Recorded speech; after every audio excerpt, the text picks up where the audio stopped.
My name is Cody Harmon.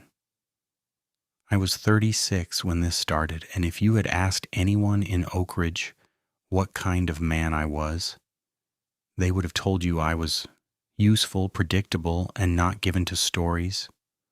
I worked construction days and hauled lumber or aggregate at night when the bids got thin and fuel got expensive. I had calluses in both hands, a bad right shoulder from setting forms in winter, and no patience for campfire monster talk.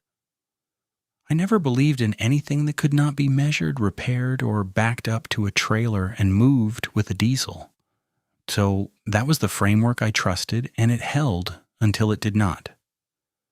I lived outside town on a cheap place that sat at the end of a gravel-cut road, where the trees crowded close enough to scratch your mirrors if you drifted.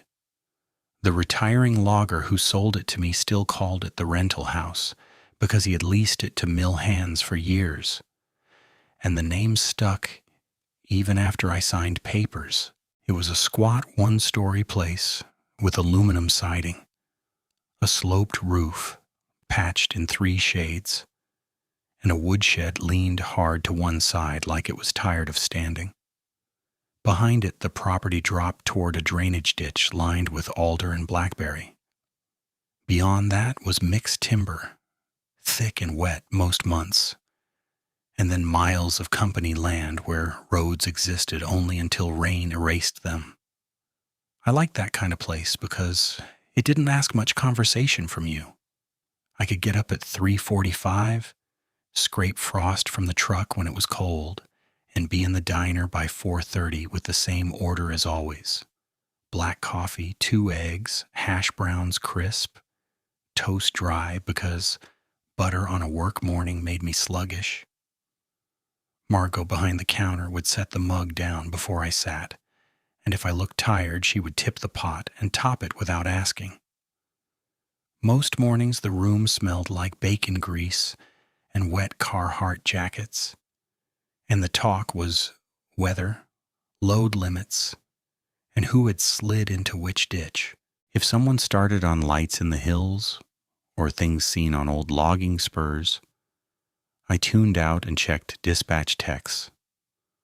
By 6, I was on site or already rolling. My construction job was mostly road-adjacent work that year, retaining walls and culvert replacements for county contracts. So my days were noise, measurements, and mud. I was the guy who kept a spare tape on his belt, marked grade stakes clean, and could look at a pile of material and estimate whether we were short without touching a calculator. Competence was not a word I used about myself out loud, but it was what I built my days around. If something failed, you found the cause. If a plan was wrong, you revised it. If a man said a thing happened, he showed you the marks. When daylight jobs slowed, I padded income with overnight runs for a local hauler that moved milled lumber between yards and occasionally aggregate to road crews, staging before dawn. It was legal, logged, and exhausting. I would throw my hard hat in the back seat, grab a sandwich, nap 40 minutes if I could, then climb into a different truck and drive dark roads, while everyone sensible slept. The work paid enough to keep me current on the mortgage and still help my sister when one of her kids needed school stuff or new cleats. There were weeks where I smelled like diesel and wet fir bark no matter how much I scrubbed. Weekends were steady in a way that mattered. My sister Erin lived in town with her husband and 2 boys, and Sunday dinner at her place was treated like church, even by people who did not go. I brought split wood or fixed whatever hinge had started sagging. Her husband, Matt, would hand me a plate and ask about jobs, then make fun of my truck's check engine light like it was a family member. The boys wanted to ride in anything loud, so I let them sit in the parked cab and pull air brake knobs while I explained what each gauge did. Aaron would lean in the doorway and tell me to stop teaching them expensive habits. It was ordinary, loud, and safe. At my own place, evenings had a rhythm. I fed my blue heeler buck before I did anything else. Then I split rounds behind the house until my shoulders warned me to quit. Stacked them tight by species because dry fir burned different than alder, and checked the gutters if rain was coming. I kept tools where they belonged. Fuel cans capped, porch bulbs replaced before they burned out. I was not obsessive, just practical. Out there, little failures compounded fast. A loose hinge became a broken door in one windstorm. A missed leak became rot by spring. People in town said things about the woods the way men talk about weather patterns they cannot control. Someone's uncle heard howling that did not match coyotes. Someone's trail camera caught eyes too high in the frame. Someone's dog would not leave the porch after dark for a week. I treated all of it as pattern seeking in a place full of shadows and half-heard sounds. Rain on cedar can mimic footsteps. Wind through culvert pipe can sound like a call. Sleep debt can turn a stump into a standing figure for one bad second. I had driven enough night miles to know the mind fills blanks with whatever it already fears.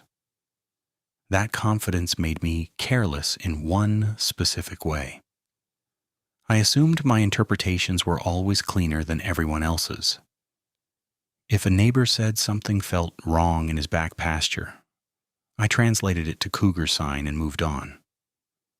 If old-timers said the tree line watched them, I figured they had spent too many winters alone with static radio. Looking back, there was a dark kind of irony in that.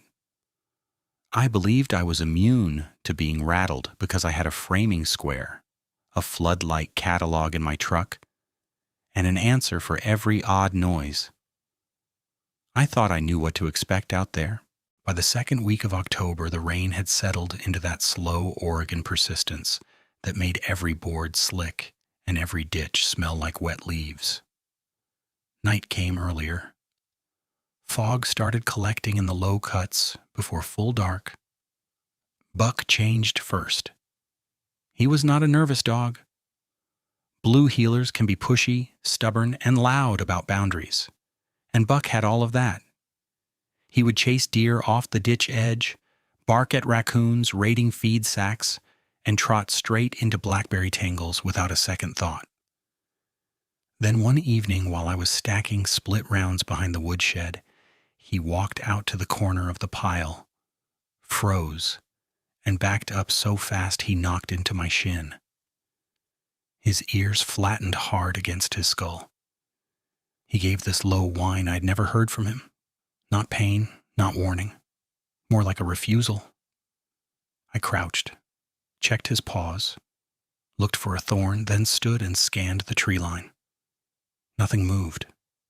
No snapping twigs, no brush shift, no eye shine. Rain tapped steady on the roof tin, and that was it. Go on, I told him, pointing toward the shed. Get after it.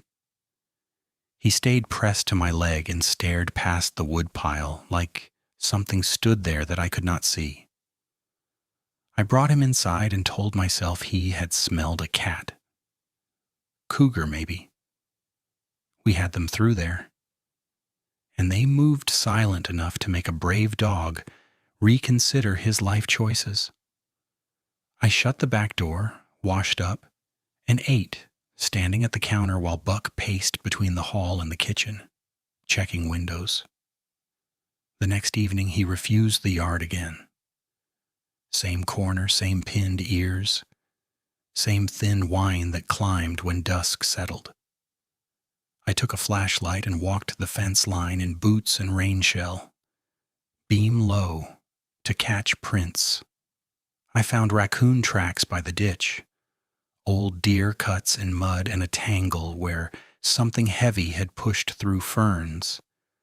but nothing that explained Buck acting like the earth had opened. On the way back, I noticed my rear motion floodlight flicker twice and die.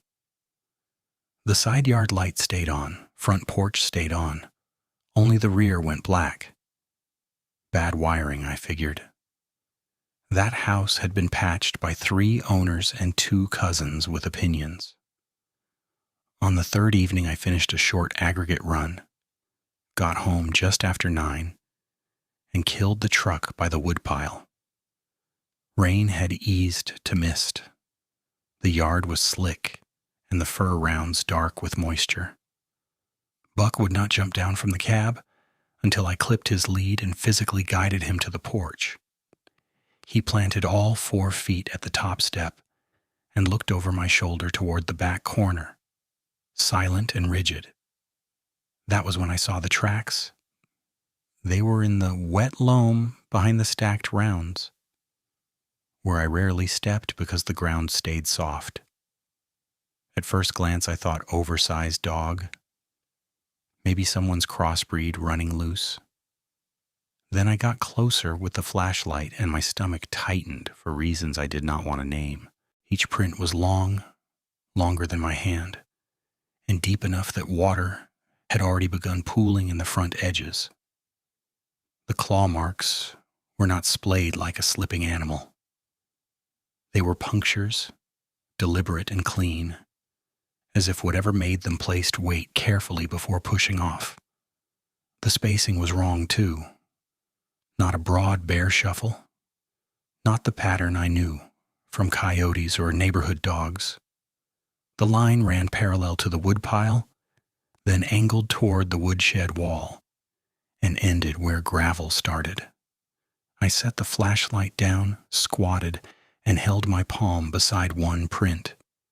I took it away immediately, irritated at myself for the gesture, as if comparing my hand to mud meant anything scientific.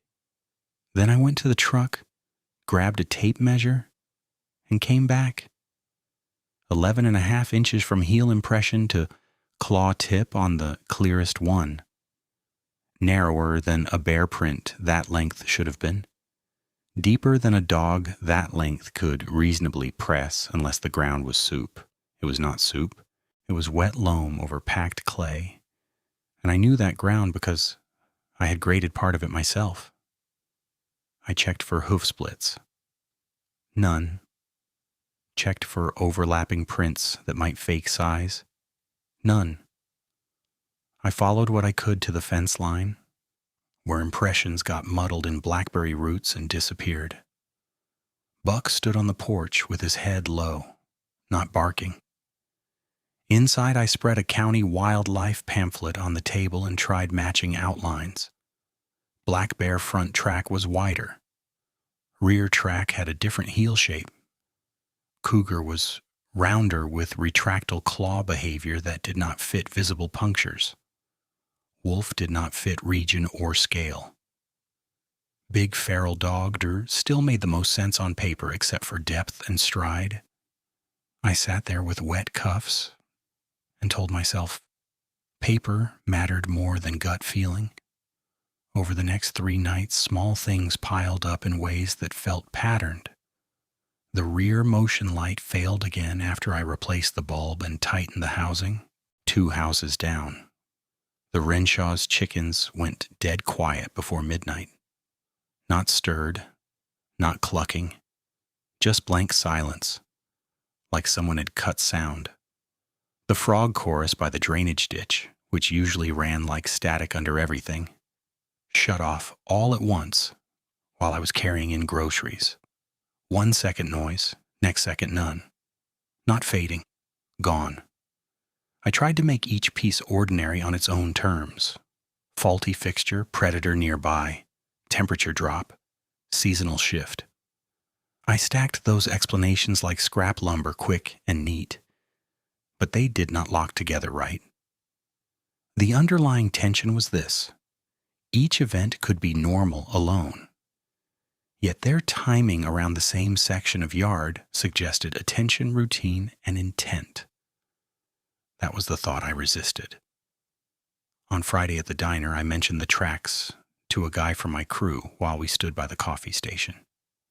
He laughed and said, "You're running too many night miles, man. Everything in the dark gets bigger. Get some sleep and stop measuring mud." "Could be," I said. Still looked off. "Then it's a bear on a bad angle. Rain plays tricks. You know that." He clapped my shoulder, friendly, finished his refill, and headed out. I stood there holding my cup, annoyed that I had brought it up. That night I moved Buck's crate from the utility room to my bedroom. I checked the back lock twice, then a third time because he kept staring at the hall. Around 10:30 I stepped onto the porch with a flashlight and listened. No frogs, no night birds, no breeze in the alder leaves. Just the soft hum of the transformer down the road and my own breathing sounding louder than it should have. The beam reached the edge of the woodpile, stopped at a wall of damp dark, and reflected off nothing at all. I shut the door and turned the deadbolt slowly so it would not click too loud. For the first time in that house, routine did not feel like security. It felt like a schedule something else had already learned. I stood there with my hand still on the lock, listening to Buck shift in his crate and settle. Shift again and settle again, nails tapping plastic in a nervous rhythm that kept resetting my nerves with it. I turned off the kitchen light and waited for my eyes to adjust to the dim spill from the stove clock. Through the back window I could make out the woodshed as a darker block against dark trees, then less than that when fog thickened. At 11 or so, a single knock sounded from outside, wood on wood like someone had set a log down too hard. Not a branch fall, too clean. I froze and counted to 30. Nothing followed. I took the flashlight from the drawer, checked that it was on high, and walked to the mudroom door. Buck started a low growl the moment I touched the knob, and that was enough to keep me inside. I slept in 40-minute fragments and woke each time to silence so complete it felt staged. Usually there was always something. Ditch water, frogs, a distant rig braking on the county road. That night the gaps between sounds stretched long enough for me to hear my pulse in my ears. A little after 2, Buck gave one sharp bark at the back wall, then shoved himself to the back of his crate like he wanted distance from the house itself. I opened the bedroom window 1 inch and caught a smell I had not noticed before, rank and wet, like old fur left in rain, mixed with the iron tang of turned soil. It faded almost as soon as it came, but Buck did not calm down after it was gone. At gray light, I went out with boots, flashlight, tape, and the framing square I used on site. The knock had come from behind the woodpile. 3 rounds I'd split that evening were no longer in the stack. They were laid in a line near the ditch edge, parallel, like someone had arranged them to be seen from the porch. I looked for drag marks from runoff or slope movement and found none. The ground there was nearly flat. Behind the shifted rounds, in fresh mud that had not been disturbed when I checked the night before, were 5 clear impressions, and 1 partial. Same long track shape, same deep punctures at the front. The stride from print to print measured close to 50 inches in 2 places, then tightened as they turned toward the woodshed wall. Whatever made them could lengthen and shorten deliberately. I photographed every print with the tape measure laid beside it, and then again with the framing square for right-angle reference. I took wide shots that included fence posts so distance could be reconstructed later. It was the kind of evidence routine that kept me steady on jobs when something failed and everyone started guessing. Data first, stories later. I told myself that if I gathered enough clean measurements, the fear would collapse into a known animal profile and I could move on. By Sunday evening, after a full day of rain and 2 calls from dispatch trying to fill an overnight slot, I had repeated that line often enough it sounded like a script. The disturbances spread outward from the same back corner. Twice that week, I found the garbage can tipped with the lid set neatly beside it instead of thrown. A section of lower fence wire near the Blackberry Run was bent inward, not snapped, as if weight had pressed and held rather than hit and bounced off. Buck stopped using his dog door entirely and would only relieve himself if I stood on the porch with the floodlight on. The rear fixture failed again even after I replaced the entire unit. Front and side lights stayed reliable. Rear burned out within hours. I ran a temporary extension from the garage and hung a work lamp under the eave. It made one night, then the bulb shattered without tripping the breaker. Monday before dawn, while loading aggregate at the south yard, I mentioned the electrical issue and tracks to my foreman Dale Mercer. He chewed on a toothpick and grinned like I'd handed him material for lunch break. "You got yourself a celebrity bear, Cody. Wants the back entrance lit right for his close-up." "Bear does not line up split rounds," I said, "and this stride is wrong. Rain swells prints. Mud lies. You know that better than half my crew. Go home, sleep 2 full nights, and stop borrowing trouble." He meant it as reassurance. It landed like dismissal. I nodded, finished chaining the load, and drove out in drizzle with that conversation, replaying in my head because part of me wanted him to be right on every point. The clear predatory sign came 2 nights later on a return run from Crescent. Fog sat low in the cuts, and my windshield kept beating faster than the wipers could clear. I was on a narrow stretch, where alder trunks crowd right up to the shoulder, and there is no pullout for nearly a mile. My high beams swept left with a bend, and caught 2 reflections at the tree line, amber green and level, higher than a tall man's eyes would sit if he stood on the ditch bank. I eased off the throttle, expecting them to break and vanish like deer. They did not. They held steady and moved with me, parallel through timber, separated by trunks, but always reappearing at the same height and spacing. No bobbing, no blinking. A measured glide that matched my speed for maybe 5 seconds, maybe 7, then cut back into darkness without the usual brush thrash an elk or bear would make. I drove the rest of that stretch with both hands locked on the wheel and my shoulders tight enough to ache. When I pulled into my yard, Buck was already barking from inside, deep and hoarse, like he had been at it for a while. I sat in the truck with the engine idling and watched the back property line in the mirrors before I stepped out. Nothing moved. Still, the sense that something had tracked me from road to home sat in my chest and would not loosen. That was the first time I thought the pattern might be less about random wildlife and more about one animal, one intelligence, testing distance and routine. I spent the next day doing what I always did when uncertainty got under my skin. I turned it into work. I raked a 6-foot wide strip of smooth gravel along the rear fence so any crossing would leave clean impressions. I bought 2 new floodlights from the hardware store and mounted them on separate circuits, one hardwired and one plug-fed through a weather box. I ran cable through conduit where I could see tampering fast. Then I called a coworker, Travis Lee, who hunted elk outside Lowell and kept trail cameras for the trespass issues. He showed up after shift with 2 cameras and a battery tub in the bed of his pickup. We stood by my tailgate while rain tapped the canopy. "You're serious about this," he said, scanning the yard.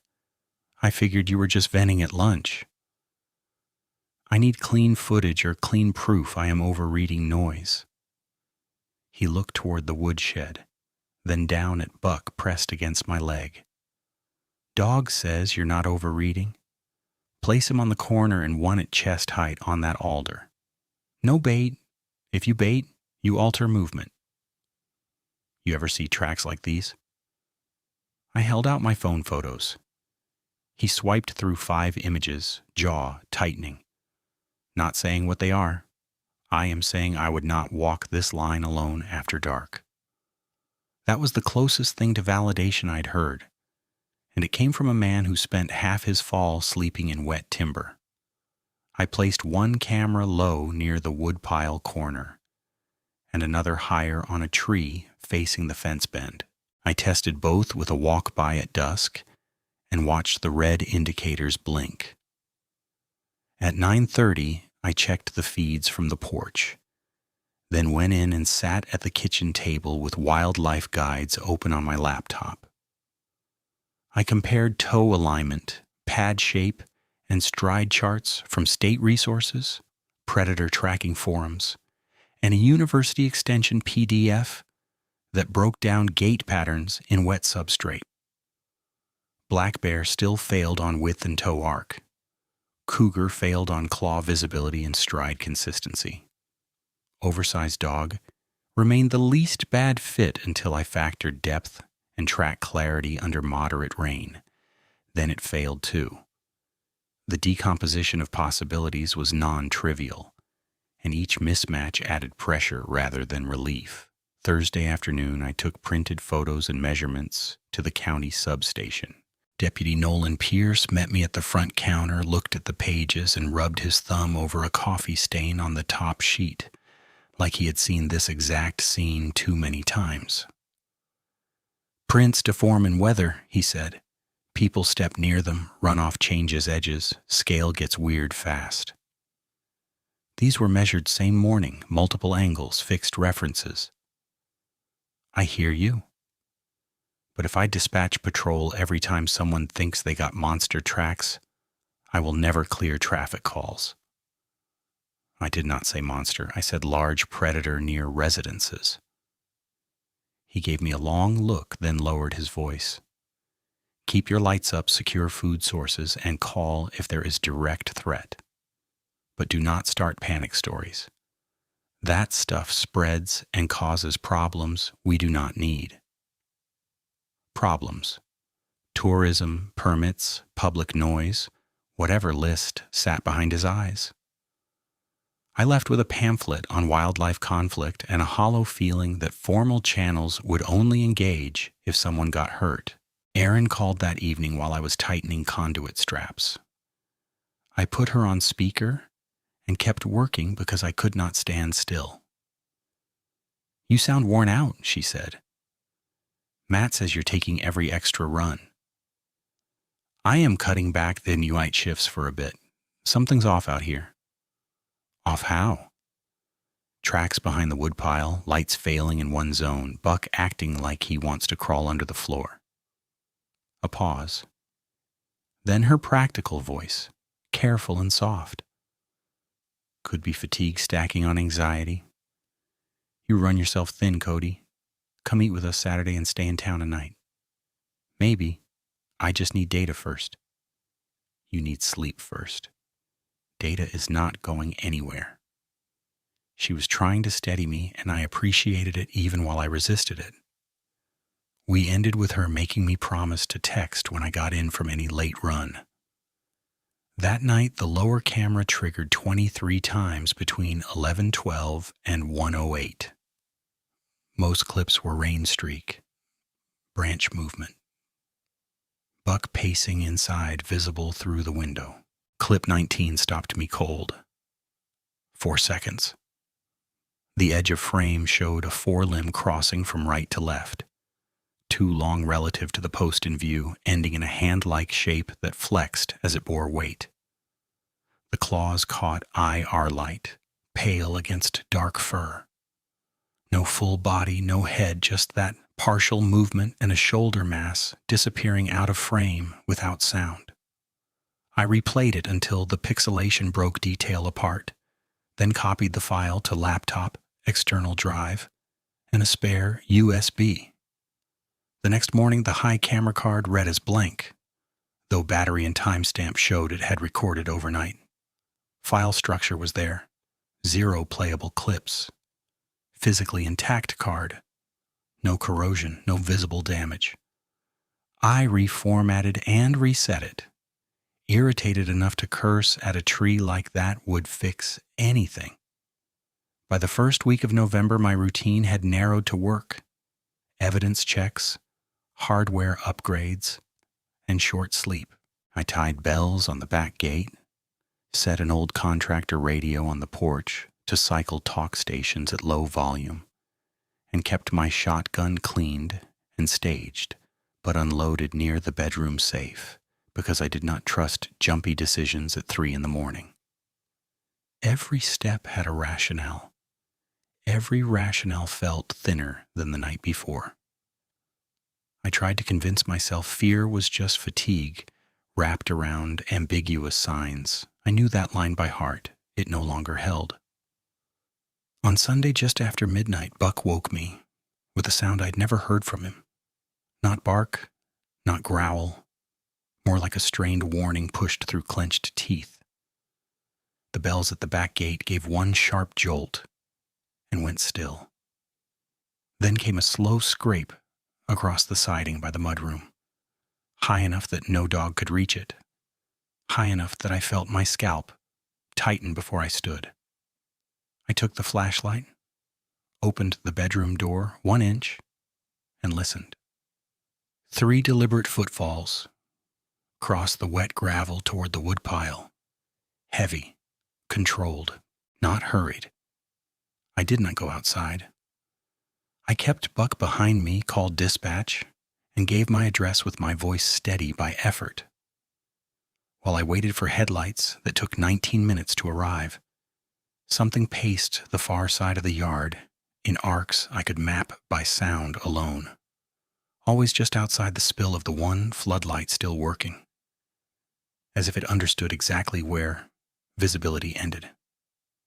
The deputy's headlights finally washed across my front room wall and cut through the kitchen blinds in 2 hard bands of white.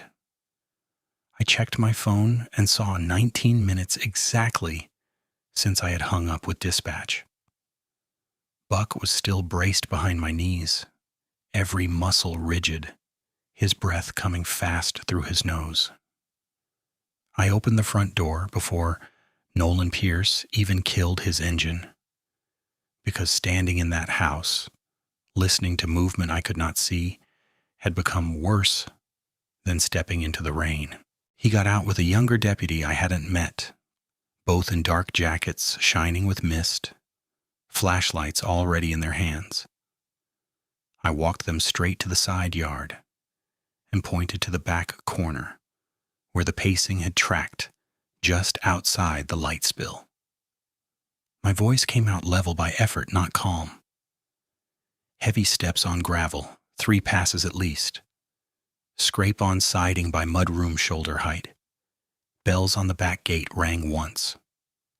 Nolan took notes, looked at the scrape, then ran his beam over the fence line and the ditch, as if he expected to find a raccoon caught in blackberry. He did not laugh this time, but his face carried that same restrained skepticism, like he was humoring a man who had worked too many double shifts. We walked the perimeter in a triangle, slow and deliberate, with the younger deputy staying near me and Nolan moving wider toward the woodshed.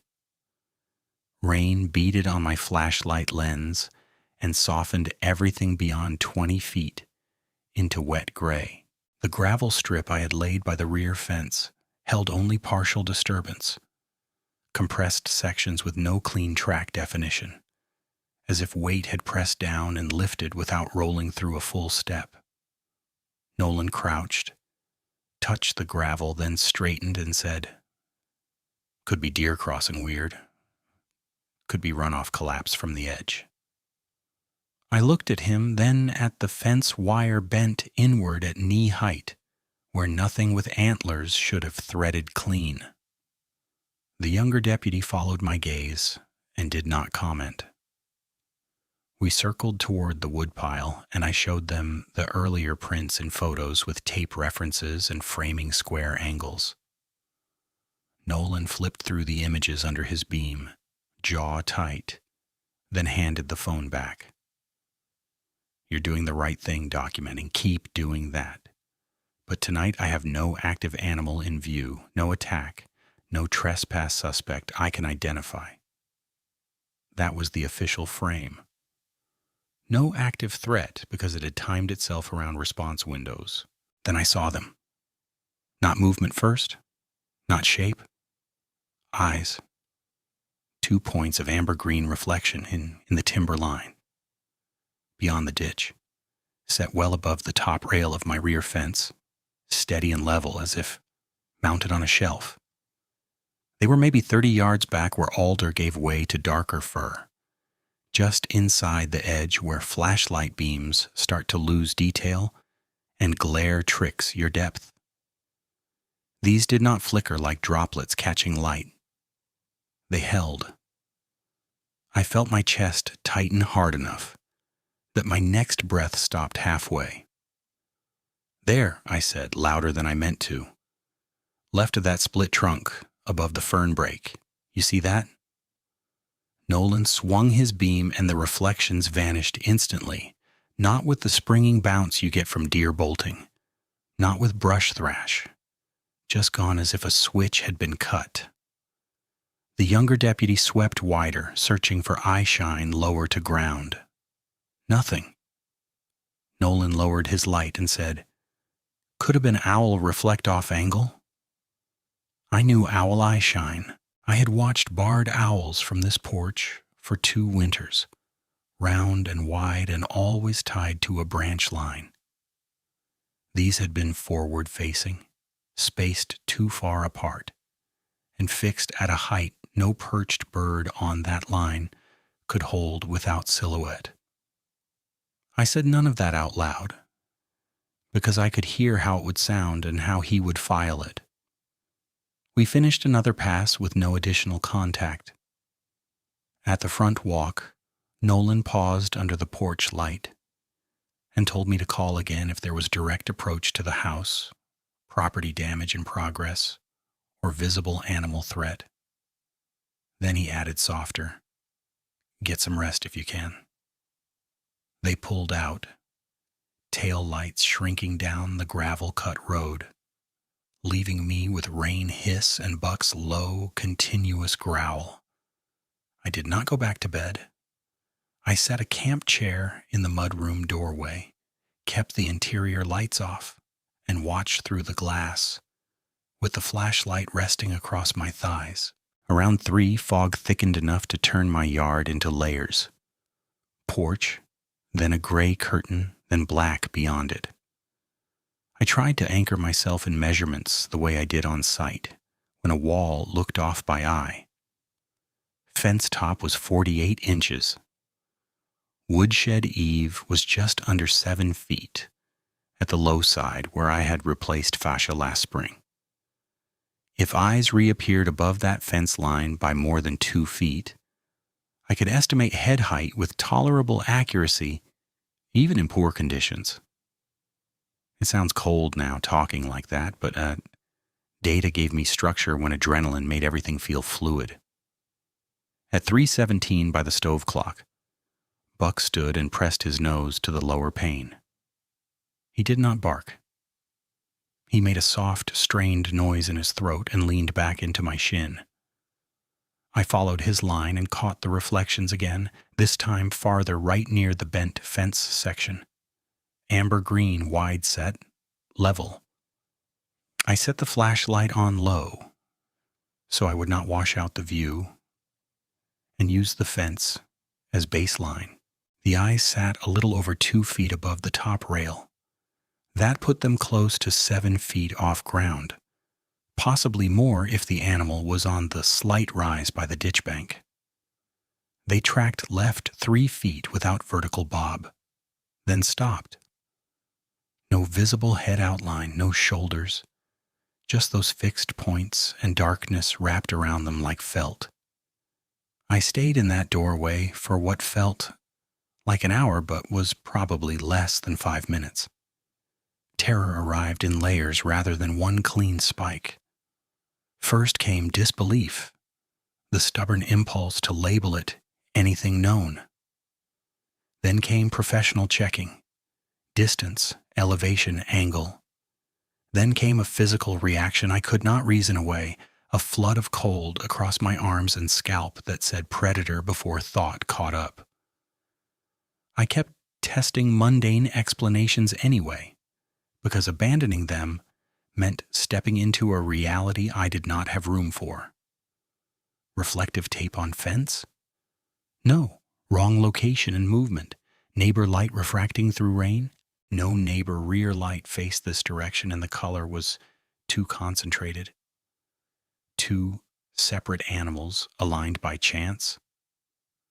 The spacing stayed constant through motion. I raised my flashlight. The eyes blinked once, slow and synchronous, then vanished downward behind fern and brush with almost no sound. I heard one muted, compressive thud, like weight settling into wet ground. Then nothing. No retreat crash, no branch snap, no ditch splash.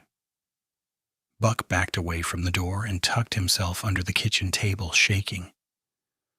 I shut and locked the mudroom door, then stood with my forehead against the jamb, trying to bring my pulse down, enough to hold the phone steady. I wrote the time, location, and height estimate in my notes app, then copied it by hand into the paper log I had started for track measurements. Because phones die, and paper does not forget when a file gets corrupted. At first light, I photographed the fence line from the exact doorway position and marked reference points with flagging tape so I could reconstruct sightline later. I found 2 fresh impressions in the gravel strip. Not full tracks, more like 4-foot pressure points with claw tips punched in at the leading edge and a deep heel set behind.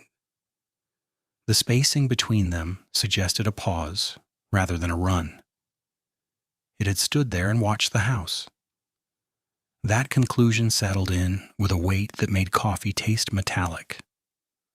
I sent Erin a check-in text with no detail beyond rough night, safe now, because I could not pull her into my panic before I had something she could parse. Then I called dispatch and reported a follow-up. Repeated nocturnal eye shine at unusual height, possible large predator near residence, no direct contact. They logged it and said wildlife would review if pattern continued. If pattern continued. It had already become one. By late morning, I had convinced myself to work a half shift just to move my body through familiar tasks. Rebar ties, grade checks, loader noise, men arguing over nothing. For 6 hours, I almost believed the woods behind my place belonged to the same world as the job site. 3 nights passed before the second encounter, and each one gave me a false sense of margin because nothing overt happened beyond Buck refusing the backyard and the rear floodlight, stuttering once around midnight. On the 4th night, I got home, a little before 11, with rain coming in bands and wind pushing mist under the eaves. I left the truck facing out this time. Keys ready, habit shifting toward exit planning, whether I admitted it or not. Buck met me at the door, tail low, and paced a tight loop between the mudroom and kitchen. I checked both trail cameras from the porch monitor first. The lower one showed rain, fence, empty gravel. The higher one had frozen timestamp for 20 minutes, then rebooted on its own. I was writing that down when power dipped hard enough to click every appliance in the house at once. half a second of darkness, then partial return. Kitchen and front room came back. Rear exterior circuit stayed dead. The back third of the property dropped into a black cutout while rain silvered the rest. I stepped to the mudroom window with the handheld light and stopped so abruptly I hit the door frame with my shoulder. Against the pale siding of the woodshed, outlined by ambient glow from low cloud and a sliver of moon behind it, stood a shape that forced my brain into the same stall I had felt on that road bend, but much worse because there was no windshield between us. It was upright, broad across the shoulders in a way that made the shed look smaller than it should. The head sat forward on a long neck, not hunched into the torso like a bear. The lower body held a backward-angled leg line I could not map onto any man or known quadruped rearing up. One arm, if that was the right word, hung down past what would have been mid-thigh on a human frame. The hand silhouette ended in long points that caught faint light when it shifted. Rain hit its outline and broke around it. I could not see eyes from that angle, only mass and proportion and the wrong architecture of motion waiting to happen. It moved one step left. Slow, controlled, almost testing weight placement. The torso rotated while the hips stayed set, like separate systems coordinating. Then it leaned toward the woodpile and paused, head tilting slightly as if sampling scent through rain. I raised the flashlight and the beam shook enough to jitter across the window frame. When it hit the siding, the silhouette collapsed into darkness. Not gone, just no longer outlined. I tracked right and caught a partial edge of shoulder. Then nothing. Buck began barking in short, explosive bursts that sounded nothing like his normal alarm, more panic than warning. I snapped off the flashlight and crouched below window level, counting breaths, listening.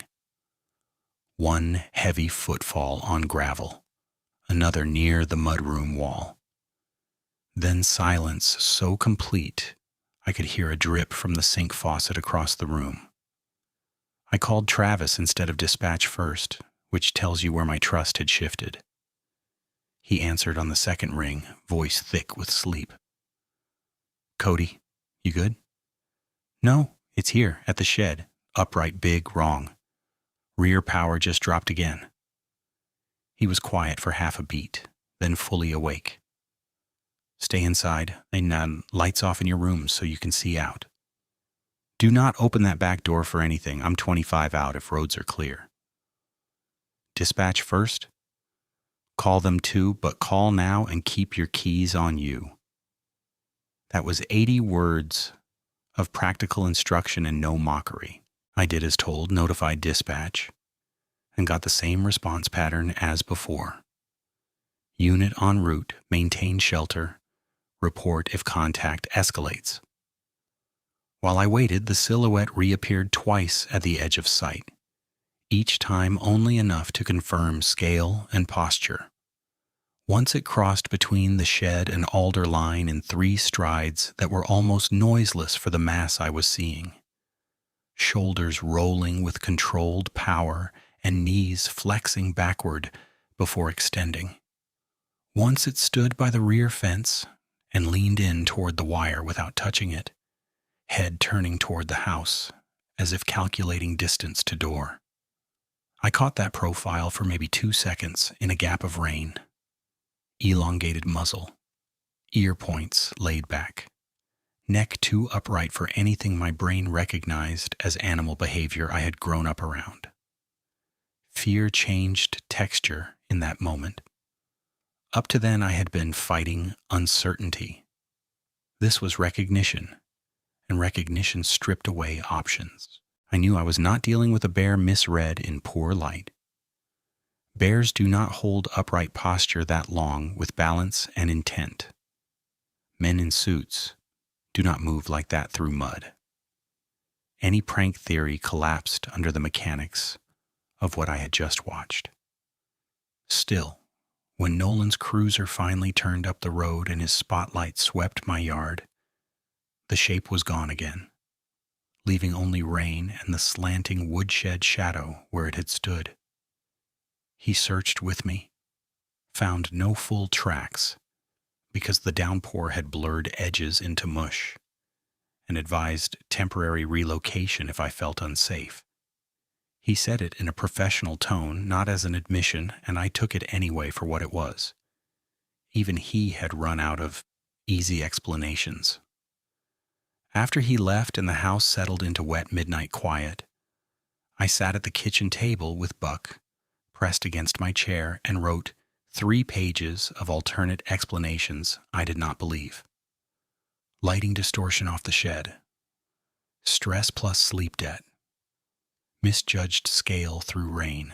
I built each one carefully, line by line, like framing a wall square, even when the floor under you is out. By the time I put the pen down, dawn was only a couple of hours away and my hands were still shaking. I kept staring at the back window, waiting for my own reasoning to feel true again. And it never did. I never got that feeling of truth back because the house did not give me enough quiet to settle into denial. At 4:15, Buck jerked upright from a half-sleep and stared at the mudroom again, nose working, chest trembling. I stood with him, waited, heard nothing, then heard one soft tap on the back step, like a claw touching wood just once to announce presence. It did not repeat. Dawn bled in slow and gray, and when I finally opened the door with the flashlight and the shotgun angled low, the step held 3 wet smears and a single hair snagged in a splinter by the jamb. The hair was coarse, longer than Buck's guard coat, dark brown at the base, and almost black at the tip. I peeled it free with work gloves and sealed it in a zip bag from the junk drawer before rain could wash the rest away. Travis rolled in 20 minutes later, coffee in one hand, ball cap pulled low, eyes scanning before he even shut his truck door. We walked the back line together in silence until he crouched by the woodpile corner and touched 2 shallow impressions in mud where heel and claws had sunk through the top crust. "That is fresh," he said. "Older than an hour, maybe 2, not much more." I had a deputy here. Spotlight pass, perimeter check. Saw nothing solid. Travis stood and looked at my mudroom wall. It knows patrol timing or it got lucky twice. I saw it upright again. Same shoulder line, same leg angle. He nodded once, no argument. Then treat this like a stalker, not random wildlife. Change your routine every day. Leave lights and radio on timers, not habits. And do not come out if it wants you outside. His phrasing landed hard because it matched what I had been avoiding. Wants you outside. Intention. We checked the cameras. The lower card had 6 clips between 2:41 and 3:06. 5 were rain and darkness. 1 showed only a section of torso passing close enough to wash the frame in mottled fur texture, wet and clumped along a rib line that moved under skin like a horse breathing hard after a run. The stride did not match a quadruped crossing. The mass stayed vertical in frame. The high camera failed again. Same intact card, same empty directory. Travis pulled it, replaced it with his own spare, and marked the dead one with a piece of red tape. By late morning, the rain thinned to mist, and I drove to the substation with printed stills from the usable clip and the bagged hair. Nolan met me at the side counter, looked at the images longer than he had looked at anything I brought before, and said he could file them as possible, large predator evidence, but could not classify species from those frames. He took the hair bag, logged it, and wrote a receipt number on my copy. That mattered to me more than his tone. Paper trail, chain of custody, something outside my own notebook. Wildlife will probably call this inconclusive, he said. You may want to stay with family for a few days. You saying that as a friend or as deputy? I am saying your place is remote and you are not sleeping. Both are bad factors. When I got back to work that afternoon, I ran on fumes and stubbornness. I tied rebar, checked grade, signed off a load ticket, then caught myself staring at tree lines every time wind dropped. By the third day of November, I had started checking mirrors before stepping out of any truck. Not from superstition, but because my body had learned a new rule. Open space can lie to you. Erin noticed over dinner that Saturday that I flinched when her back porch motion light clicked on. She watched me for a long second while the boys argued over potatoes and asked, quiet enough they would not hear, "How bad is this, really?" I said, "Bad enough that I'm changing locks and carrying all the time." And she stopped pushing for rational alternatives after that. The third encounter came the following night in a storm cell that rolled over the ridge after 10, hard rain and sheet lightning that turned the property into a negative image every few seconds. I had Buck in the bedroom with the crate door open, the shotgun loaded but on safe by the nightstand, and both boots on because I had not undressed. Wind shoved water under the back door and rattled the loose fascia on the shed. At 10:53, the rear circuit died again, this time with a pop at the panel that killed one kitchen outlet and nothing else. Front light stayed up. Backyard vanished. I took the handheld light and stood in the hall, where I could see the mudroom window without silhouetting myself. Lightning flashed, white and flat, and for half a heartbeat I saw it at the fence break near the ditch. Hunched and still, rain streaming off a back too long for any bear standing. The next flash came, maybe 6 seconds later, and caught it 3 yards closer, with no sound between positions. One forelimb lifted, claws curved inward around air, before setting down.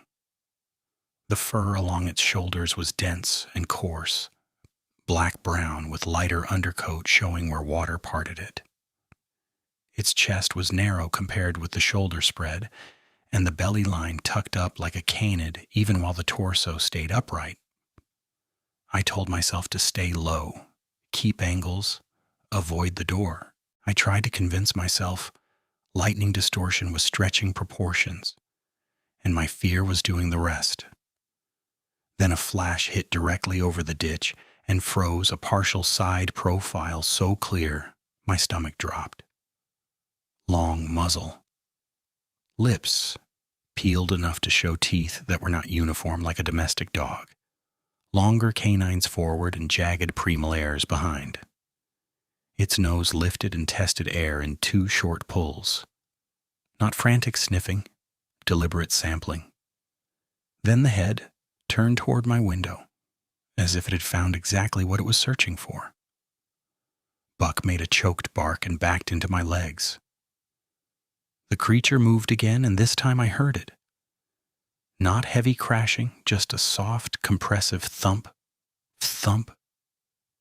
Then the scrape of claws finding purchase on wet wood as it reached the porch edge.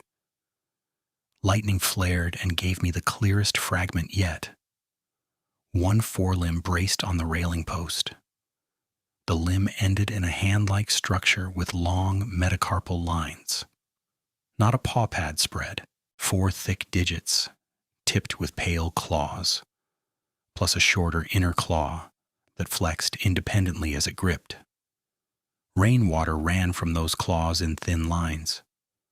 Saliva hung from the lower jaw in a strand that swung when it opened its mouth slightly, then snapped away in the wind.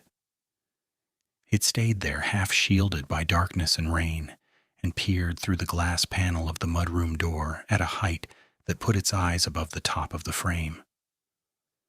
amber yellow in lightning, then black in darkness, then amber again. Focused. Not wild panic, not blind charge. Assessment. My body did what bodies do when words stop helping. Vision tunneled. Fingers went numb and then painfully hot. My hearing narrowed until I could pick out each drop hitting the metal sink in the mudroom, each breath Buck forced through his nose, each minute click from the stove clock down the hall.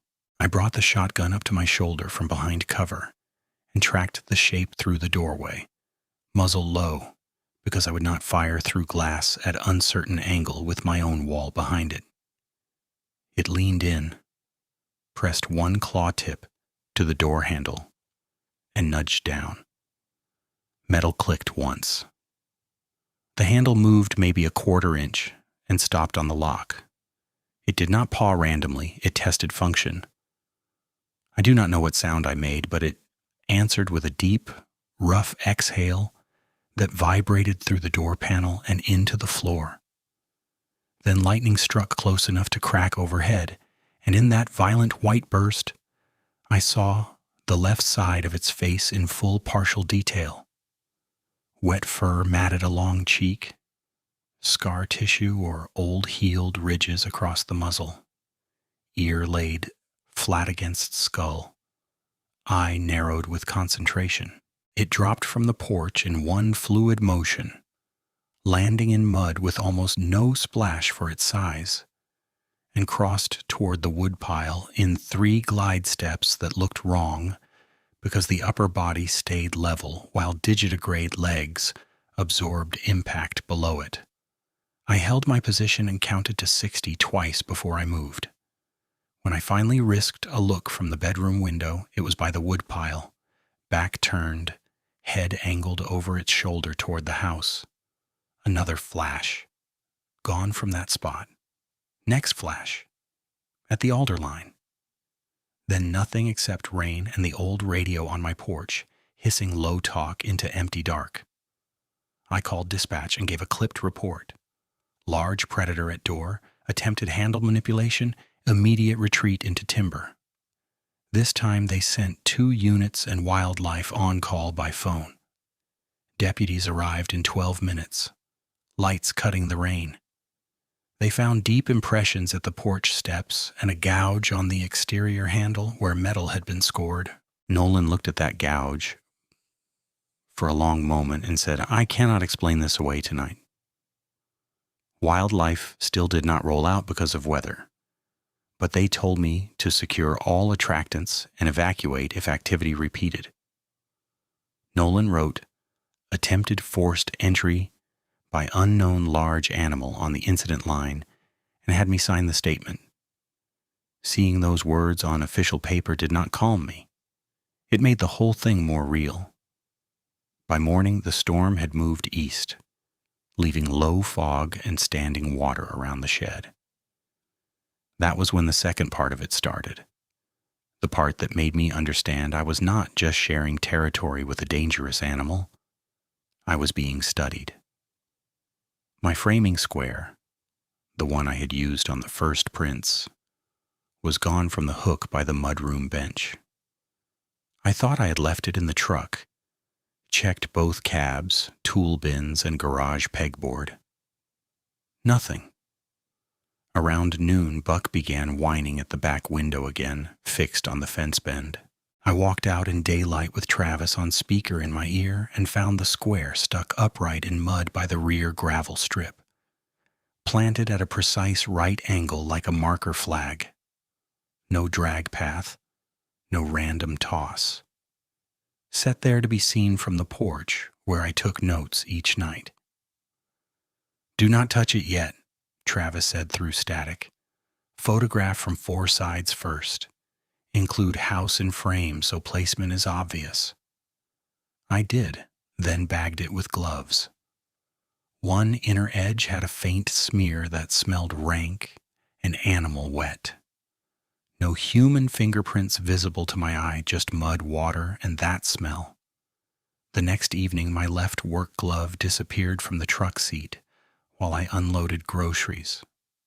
I found it after dark, hooked over the top wire of the rear fence, fingers pointing inward toward the house. 2 nights after that, the old contractor radio I kept on low was moved from the porch table to the bottom step, volume dial turned all the way down. I had not touched it since setting it. Buck would not go near it. I started logging every disturbance with time, weather, and my own location. Patterns emerged fast. Activity clustered within 20 to 40 minutes of my arrivals, especially after overnight runs. On one test night, I parked at Travis's place, rode home with him at a different hour, and kept my truck hidden behind his barn. Nothing happened until I returned alone at 1:10 in my own vehicle. At 1:33, the lower camera caught 2 frames of shoulder and forelimb near the woodpile. It was keying off my movements, my sound, my schedule. 3 days later, I got the strongest confirmation that it had widened beyond the property line. I finished a lumber transfer near Lowell and stopped at a turnout to check a loose strap. Fog sat low between trees, and my engine idled hot behind me. While I worked the ratchet, Buck's scent rag hanging from the rear view inside the cab swung once as if the truck had shifted in wind. There was no wind. I looked up and saw 2 amber reflections in the timber across the road, high and level, then lost them when a passing rig threw spray through my lights. When the spray cleared, reflections were gone, and on the gravel by my driver door sat a split fir round the size of a dinner plate, fresh cut face upward, exactly like the rounds from my own woodpile stack. I had not carried firewood in that truck for weeks. I did not finish that run. I got back in the cab, locked doors, and drove straight to the 24-hour fuel stop on Highway 58 where cameras covered every pump. I parked under the brightest canopy, called Aaron, called Travis, then called dispatch, and reported suspicious object placement and continuing predator stalking behavior. Dispatch logged it under my existing incident number. Nolan called me back 15 minutes later and sounded tired in a way that suggested he believed more than he could state on record. "Cody, hear me clearly," he said. "Stop overnight routes for now. Stay in populated corridors. If you return home, do not do it alone."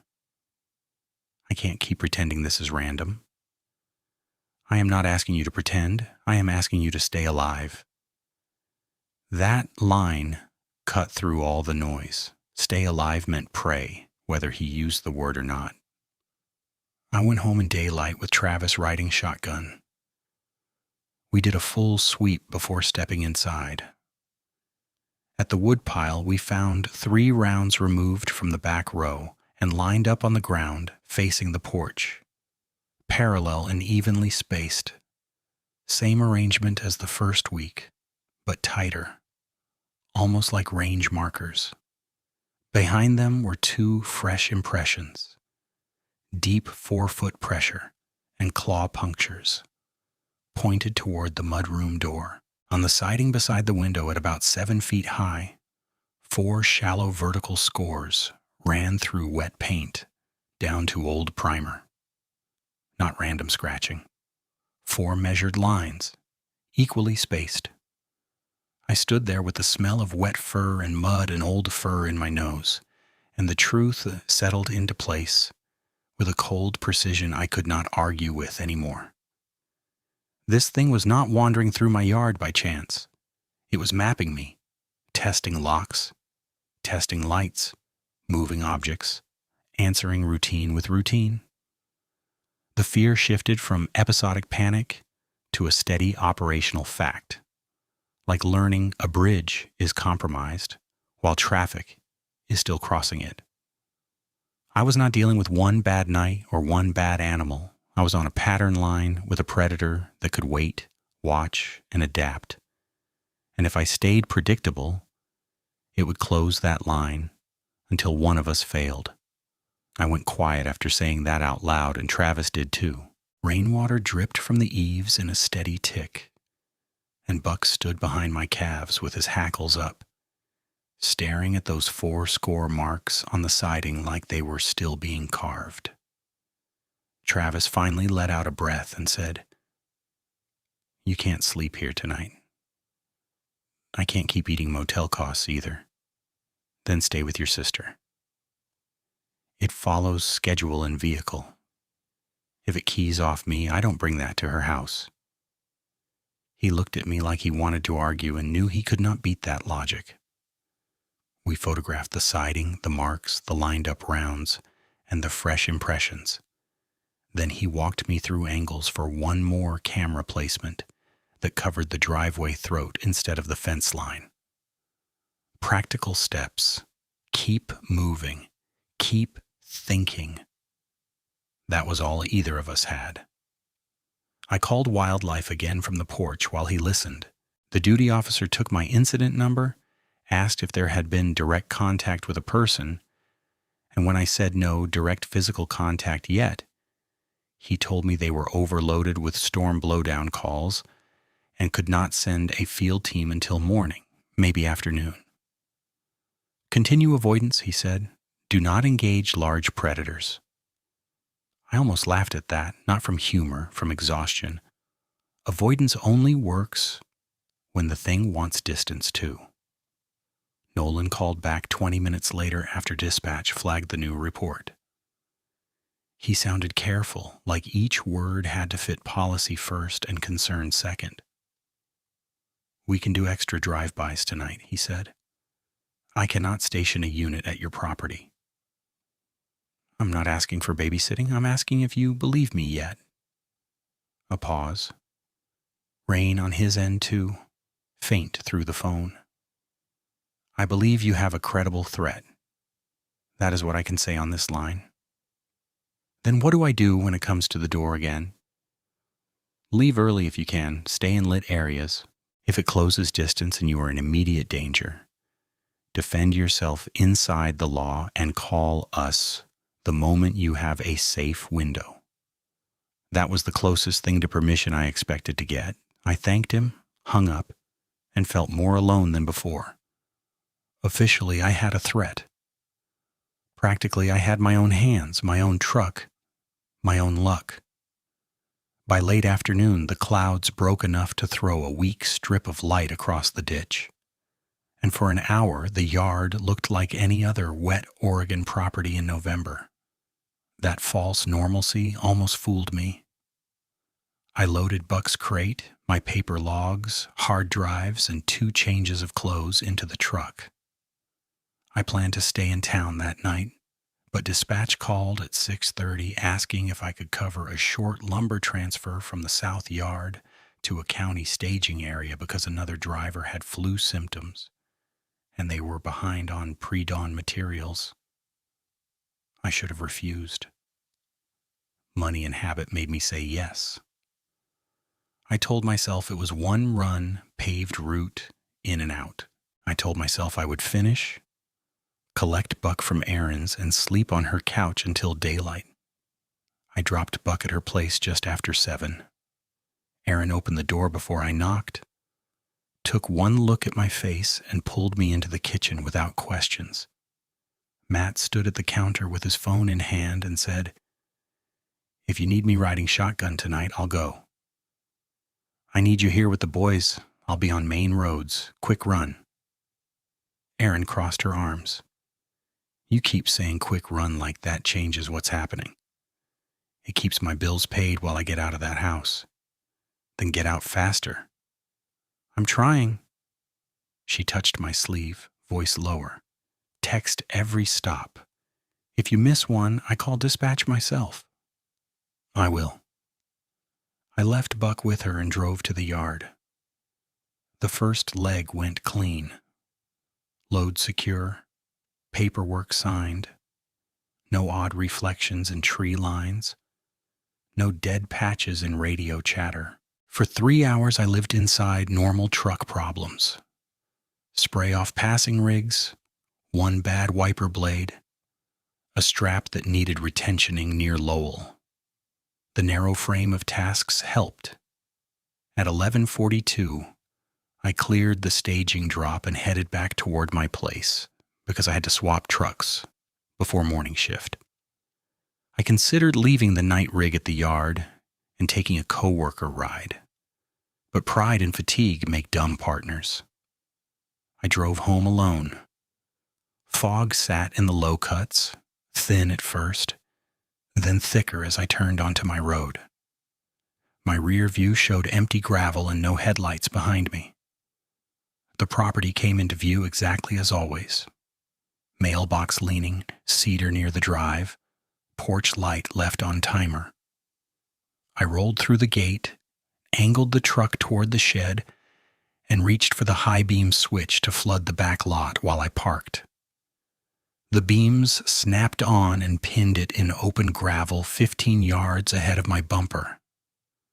There was no partial glimpse this time, no silhouette to argue with. Full body, full scale, caught hard in white light. It stood hunched but still towering, around 8 feet at the head when it lifted, maybe more with the neck extended. Dense guard fur lay dark and slick over a long torso, black-brown with mud caked along the lower flanks. The shoulders were massive and high-set, broader than the truck hood, tapering to a narrower waist that fed into digitigrade legs, built like loaded springs. Those legs bent backward at the lower joint, ending in elongated feet that splayed slightly on gravel for traction. Its head was wolf-like in structure but wrong in placement, balanced on an upright neck that gave it a predatory scan range, closer to a man than any canid I had seen. Ears pinned back, muzzle long, nostrils flaring. Lips drew tight over exposed teeth that looked functional rather than decorative. Long canines up front, heavy crushing teeth behind. Saliva threaded from one side of the jaw and shone silver in the beams. The forelimbs were the detail that broke the last part of my denial. They were too long and too articulate, ending in hand-like structures with thick digits and hooked claws, each claw pale at the tip and dark at the base. It flexed those digits against empty air once, testing grip as if rehearsing. Its eyes held me through the windshield, amber yellow with a green cast at the edges in high light. Not feral panic, not confusion. Focus. I have seen problem-solving in men on dangerous sights, that narrowed look when they map angles before moving heavy steel. It had that same look. My body locked for a fraction, then training from years of hazard response kicked in. Distance first, barrier second, escape lane third. I jammed the truck into reverse and cranked left, tires spitting gravel as the rear swung toward the driveway throat. The creature moved with me, feinting left, then snapping right so fast the beam lagged behind its mass. It covered ground in 4 low strides and hit the passenger rear quarter with a slam that rocked the cab and cracked my right taillight in a burst of red plastic. I hit the air horn. The blast tore through the yard, loud enough to punch my ears, and it flinched one step back, head jerking, then circled for the driver's side. I drove forward hard, then cut the wheel to swing broadside between it and the porch, using the truck body as a moving wall. Gravel rattled the undercarriage. It tracked along the door line, claws scraping metal in 3 shrill strokes. One claw caught the driver handle and yanked. The handle snapped halfway out, hanging by linkage. It understood where to pull. I kept one hand on the wheel and reached down with the other for the flashlight I kept by the seat. I killed cab light, popped the side window halfway, and blasted the spotlight beam into its face at close range. The reaction was immediate. pupils cinched tight, head turned, lips peeled farther back with a deep, choking snarl that vibrated through the doorskin. I punched the air horn again, and the sound bought me 2 seconds. 2 seconds was enough to get clear of the porch and point the nose toward the county road. It launched anyway, committing to a second rush from my left front. I braked hard to throw its timing, grabbed the sidearm from the lockbox, and fired one warning round into gravel 10 feet ahead of it. Stone chips jumped in the beams. It did not break. I fired a second warning round wider left. Still coming, shoulders rolling, eyes fixed on the cab. I fired the third at center mass as it crossed the beam at maybe 12 yards and caught the shoulder high on its right side. The impact staggered it half a step. It twisted, gave that same rough choking snarl but deeper, and landed awkwardly on the right forelimb before recovering. Dark fluid hit gravel in a sprayed line near the front tire. It snapped its head toward the timber, then back at me once, weighing options, and chose the trees. 3 strides, 1 leap over the ditch line, gone into alder shadow. I did not chase, and I did not pause to look brave in my own yard. I drove. Fast, controlled enough to stay alive, but faster than I had ever taken that road. I called dispatch on speaker with my left hand shaking so hard I nearly dropped the phone. Shots fired, active predator attack. I'm mobile northbound toward Highway 58, leaving property now. Possible hit on animal's right shoulder. Truck damaged. I am not staying on scene. Dispatcher kept me talking. Verified direction, asked if I was bleeding, if anyone else was present, if I could continue driving. I said yes to continue, no to passengers, no major injury, split lip maybe from wheel. She routed units toward my road and told me to proceed to the 24-hour fuel stop where cameras and people were present. I stayed online until canopy lights came into view like a landing strip. I pulled under pump 3 at 12:19 and shut down with both hands locked on the wheel because they would not unclench. The night clerk, same guy I'd seen on graveyard shifts before, stepped out from behind the register window and stopped when he saw the truck. Driver's side door gouged, handle broken, rear panel dented deep, tail light shattered. He came closer, keeping his voice even. "You hurt bad?" "Not bad." "Shaken?" "Sit down before you fall down." I made it to the restroom and threw up in the sink, mostly acid and coffee. My ears rang from the horn and the shots. When I looked up, there was a split at my lip and mud on my cheek. I did not remember getting. The clerk knocked once, then handed me paper towels and said dispatch had called ahead. Deputies were en route, and he had already taken photos of the truck from 3 angles with timestamps in frame in case insurance or law enforcement needed them. That practical kindness nearly broke me more than the attack did. Nolan arrived with another unit at 12:37. He took my statement in the booth by the coffee machine while my hands shook around a cup I did not drink. I gave him sequence, distances, shot count, and direction of retreat. He asked where I'd fired, and I told him. 2 warning into gravel, 1 direct when it committed to charge and close distance. He nodded, wrote it down, then asked if I could guide them back for scene processing. I said I could with one condition. "I'm not going back alone, not tonight, not again." "You won't," he said. 2 deputies followed me back to the property with lights dark until the last turn. We found the strike point by my front left in open gravel, churn marks from my tire swing, and a clear fluid trail mixed with rainwater leading toward the ditch. At the crossing, droplets became heavier for 20 yards. then turned into intermittent marks along the creek bed and stopped cold where water ran over stone. Nolan stood there with his flashlight aimed at empty current and said nothing for a long moment. The immediate threat had broken. It had been hit, driven off, and it had not re-engaged. That fact sat beside another fact that mattered just as much. It had tested doors, mapped my habits, and come close enough to put claws on my truck and hand on my handle. By the time we walked back to the road, the sky over the ridge was starting to pale, and I already knew I was done pretending I could outlast it by grit and better lights alone.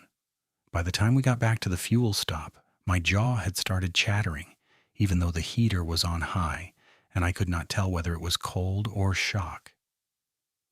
Nolan parked beside me, had me set my sidearm on the hood, and watched while I cleared it twice because my hands were still unsteady. He gave it back after checking the chamber and said, "Keep it holstered now. You're safe here." Safe sounded like a word from somebody else's life. My split lip had stiffened, and dried blood pooled when I talked. There was a dark bruise rising along my sternum where the wheel had caught me when I braked. My right ear still rang from the horn blast and the shots, a high, steady tone that sat over every voice. The clerk made me sit at the plastic table by the microwaves and pushed a bottle of water toward me. I drank too fast, felt my stomach roll, set it down, and kept both palms flat on the table until the room stopped rocking. Through the window, I could see my truck under the canopy lights, door clawed, handle half torn, rear quarter panel punched in where it had hit. That damage did something my memory could not do on command. It made the sequence physical again, not panic, not fatigue. Impact, force, timing, survival. At 5:12, with dawn finally lifting the lot out of gray, Erin pulled in with Matt. She came through the door fast, took one look at my face, and hugged me with that careful pressure people use when they think you might break if they guess wrong. "You're coming home with us," she said. "I'm not bringing this to your place. You are my brother. You're not a contagion. You're coming." Matt stood by the door, jaw set, and added, "Buck's fine. Slept by the couch and watched the hallway all night. We lock up, we stay together, and we work the problem." I nodded because I had no fight left for pride. After 6, I followed Nolan to the substation and gave a full use of force statement, then a separate property damage statement for insurance and chain of events. He typed while I talked, stopped me twice for the distance clarifications, and asked if I wanted to include a species identification claim. That was the hinge point. I could have said exactly what I saw, every detail, and watched the report route into the same folder as folklore complaints. Or I could lock in what was provable: repeated predator behavior, attempted entry, vehicle attack, justified discharge, wounded unknown animal retreating into timber. I chose provable. When we finished, he slid the printed report over and tapped one line with his pen. "I need to be direct with you. Panic stories ripple. People stop booking cabins, timber outfits get heat from outside groups, and then everyone in town pays. I'm not saying you're lying. I'm saying keep your public statement tight." It was the same pressure he had hinted at before, now spoken plain.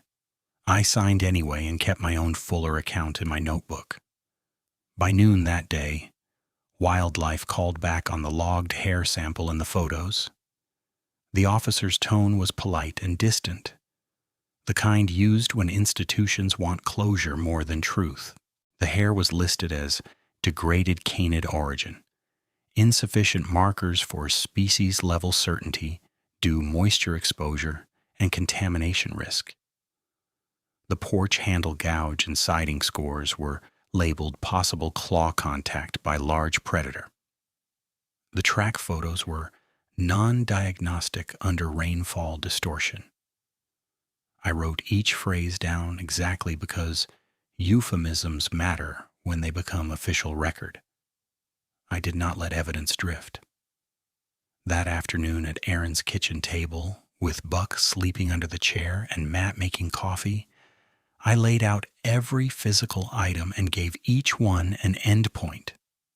The original print photos and measurements went to 3 places: an encrypted drive in my tool safe, a paper binder in Aaron's firebox, and a cloud folder Matt set up with 2-factor access. The framing square that had been planted in mud was cleaned, photographed for residue patterns, and retired from work use. It stayed bagged in the binder closet. The moved glove and the radio knob position were logged as behavioral markers in my notes. Then the glove was discarded after photo documentation because it was soaked through and rank. The 2 trail cameras were pulled from service. One held usable clips and got copied to 3 drives. The high camera card that had gone blank while physically intact was sent to a digital forensics shop in Eugene. Their result came back 5 days later. Repeated right table corruption without physical damage, likely abrupt power interruption or firmware failure, no recoverable video content. Likely did not answer why it happened only on those nights. But at least the thread ended on paper. 3 days after the attack, Travis and I went back in daylight with Nolan present for one final sweep and retrieval. We pulled both cameras, photographed the creek crossing where the blood trail had stopped, and documented no new sign of re-entry.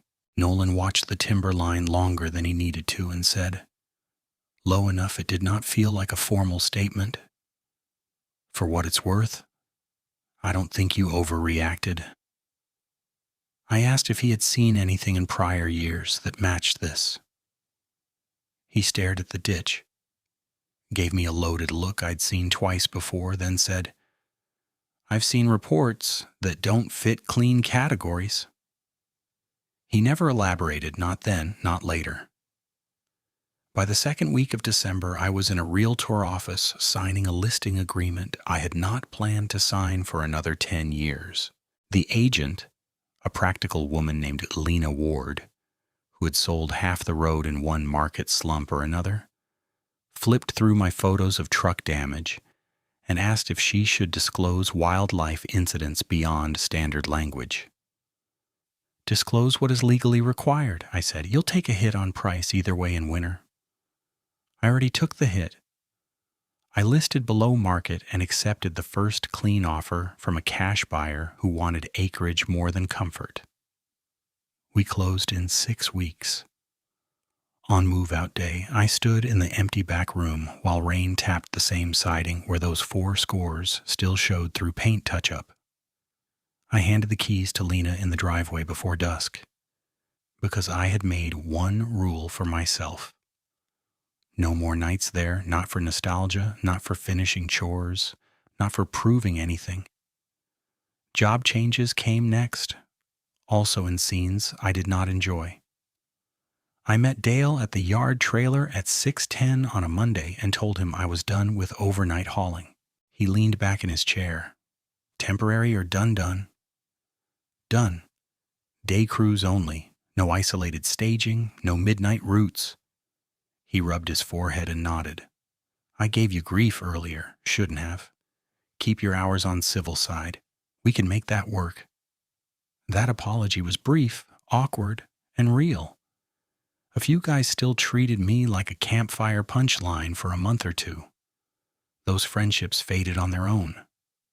The smaller circle held Travis, 2 crew leads, Matt. I moved to a busier corridor outside Eugene, where traffic noise never fully stops, and streetlights overlap. My apartment was nothing special, which was exactly why I chose it.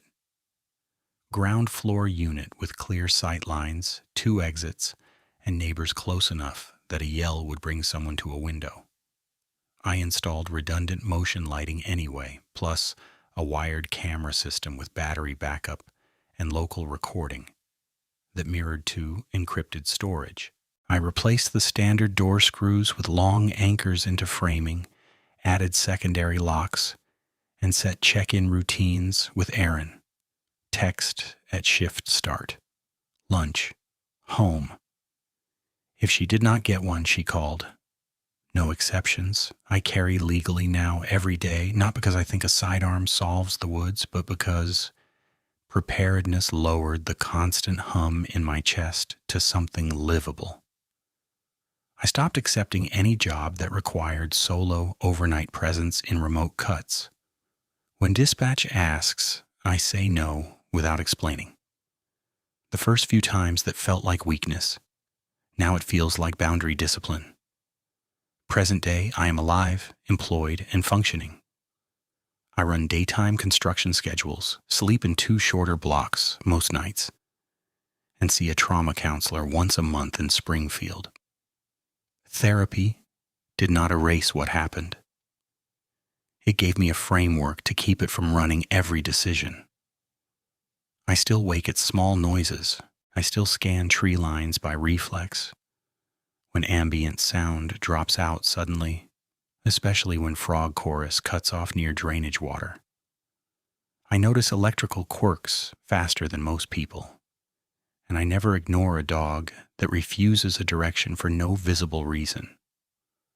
Buck is older now and calmer in town, but he still stiffens at certain wet fur smells carried on cold air. The official outcomes never became dramatic. Wildlife closed my file as unresolved large predator activity with recommended mitigation completed by relocation.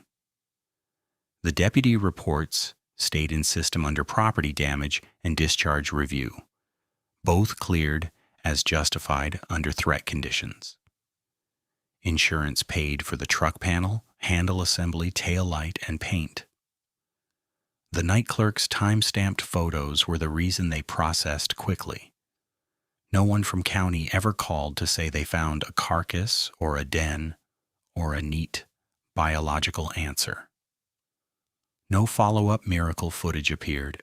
The mystery remained where it started, just beyond the line of what institutions can classify and what witnesses can prove to strangers. I keep a locked folder in my hall closet with copies of everything. Print photos with measurements, trail camera stills, incident numbers, repair invoices, the forensics letter on the blank card, and my handwritten logs with times and weather. On the front of that folder, in black marker, I wrote the line I used to say as a joke after hard jobs in bad weather. I thought I knew what to expect out there. I meant it differently then. I mean it literally now. If you think this sounds like a man stacking fear into a story, I understand that reaction because it was mine for weeks. I tried every normal explanation first, then second, then again when it stopped fitting. What changed me was not one glimpse. It was the pattern. Lights failing in one zone, objects moved with intent. Cameras failing at the wrong moments, a lock tested by a clawed hand, and a direct attack I survived by inches and training. I got out. I changed my life. I am safe enough to sleep, work, and show up for my family. That is the complete part of this account. The unresolved part is still in those woods, and I no longer need everyone to believe me for that to be true.